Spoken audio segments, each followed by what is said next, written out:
This episode is brought to you by Undeniably Dairy.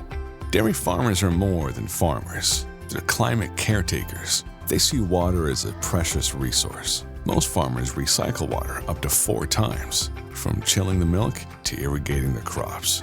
And some even use technology to turn manure into renewable energy. To learn more about what dairy farmers are doing to make their farms more sustainable, visit usdairy.com.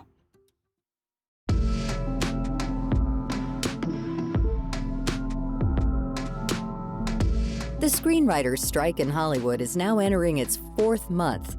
Go back to May of this year and around 11,000 screenwriters walked off their jobs demanding better pay and benefits.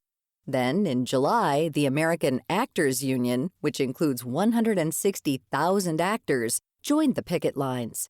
While breaking into the industry has always been an uphill climb, the rise of streaming services, AI, and declining pay has made this journey feel impossible for many aspiring creatives. And it's not just writers and actors who are feeling the pinch.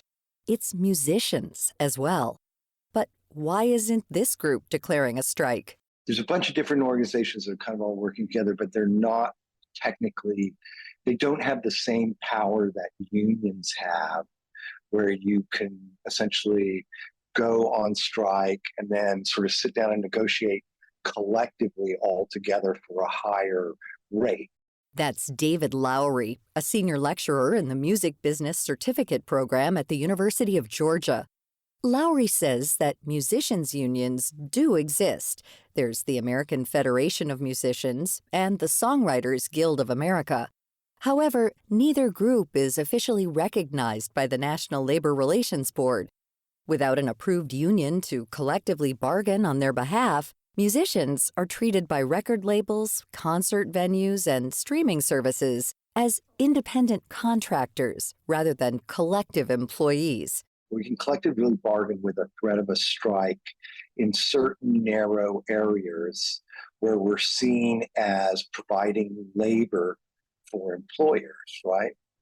But a lot of times our pay comes from us essentially creating a product, whether it's like recording a record and selling that onto a record label, or as a songwriter, you're creating a song and that's a copyright, that's a product that gets licensed out to other people.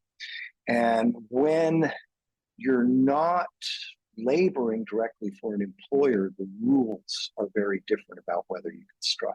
If musicians were to go on strike, it's likely they would delete their music from mainstream platforms like Spotify and Apple Music. However, if they did this, they would be in violation of the Sherman Antitrust Act. This legislation, which passed in the 19th century, was created to protect free trade. However, it's historically been used against labor unions. The thing that you want a union to do is to sort of sit down and go to, say, all the streaming services and say, hey, we're going to withdraw our work unless we get X amount of money per hour, right? One of the first problems with that is that legally we're not allowed to withdraw our work from streaming services because U.S. copyright law essentially has something called the compulsory license for streaming services, which means they get to use our song.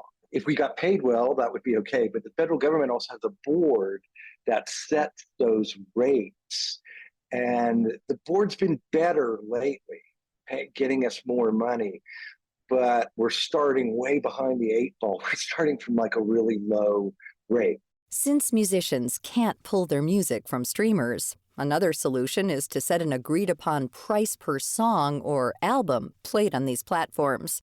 However, that idea also violates antitrust laws. Even without that compulsory license, if we got together and tried to create a union and try to set a price for our songs, it would be sort of seen as colluding or price fixing, the way courts have interpreted this issue in the United States, right? So it would be like as if all the coffee shops in your town, all the coffee shop owners got together and said, hey, we're not going to sell lattes for less than $9. Let's all get together and do that, right? That would be seen as anti-competitive, price fixing. Like actors and screenwriters, musicians are also dealing with big challenges when it comes to compensation. In the same way actors aren't getting ample residual pay from streaming platforms like Netflix and Hulu, musicians aren't getting enough royalties from streamers like Spotify and Apple Music.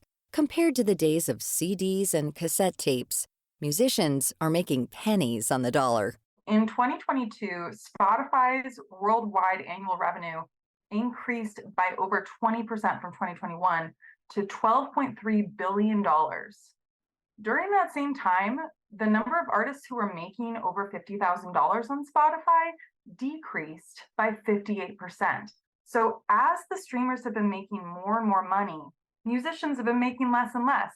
That's Renee Klajic, a volunteer with the Union of Musicians and Allied Workers. She says that before the advent of streaming, music could provide a steady income even for those who weren't super famous. But now you either have to be wildly successful or be independently wealthy to make a career in music. I'm a working musician, and my dad was a working musician in the 70s and early 80s. My dad literally was able to buy a house with income as a working musician. And like today, say that music has been devalued in the streaming economy is like the understatement of the century. Like we went from an album being worth $10 per sale, like having actual worth, like album sales really meaning something, to like fractions of pennies. I'm sure you're wondering how the streaming revenue situation got so bad. Lowry says when these services started out, people thought it would be much more profitable for the sector. This misconception led to record labels making decisions for themselves and their artists that they now regret. I don't think a lot of people saw the streaming services giving away the music for free under an ad-supported tier, right? I think everybody imagined it would be like $30 a month, something like that, So I think people thought the revenue would be a lot higher.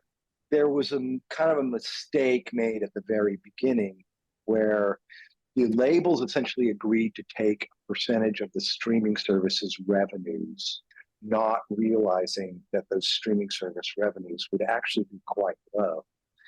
And so this money that was coming in, say 50% was going to the labels, then, 15% of that is going to the artist, right?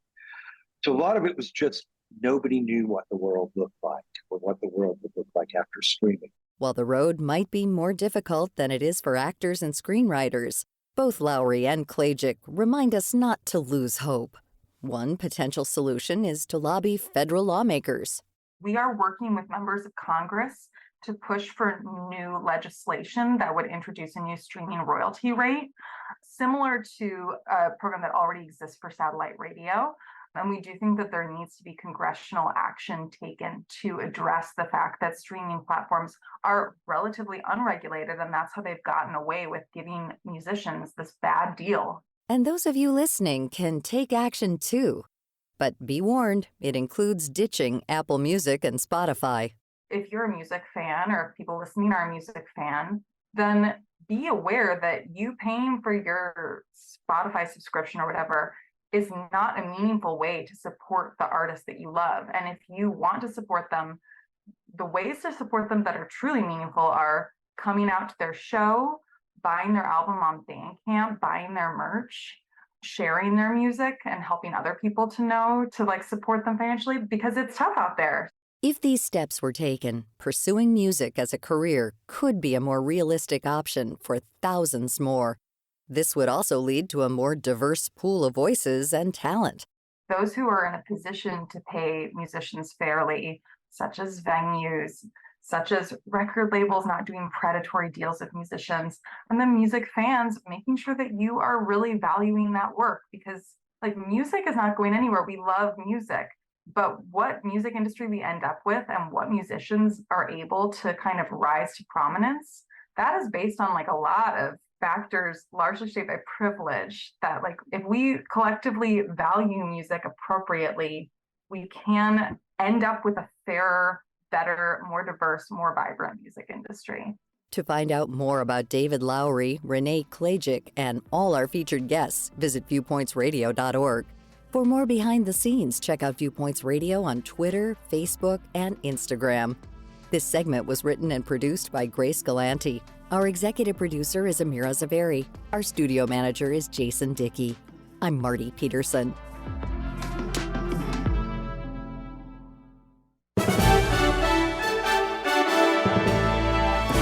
And that's Viewpoints for this week.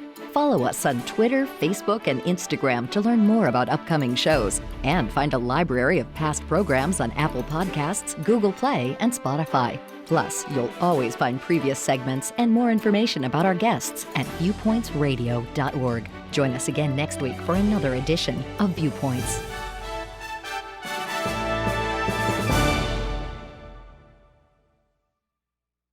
The 2022 CDC Clinical Practice Guideline for Prescribing Opioids for Pain can help you work with patients to make decisions that prioritize their overall well-being. Find trainings, tools, resources, and more at cdc.gov/opioid guideline.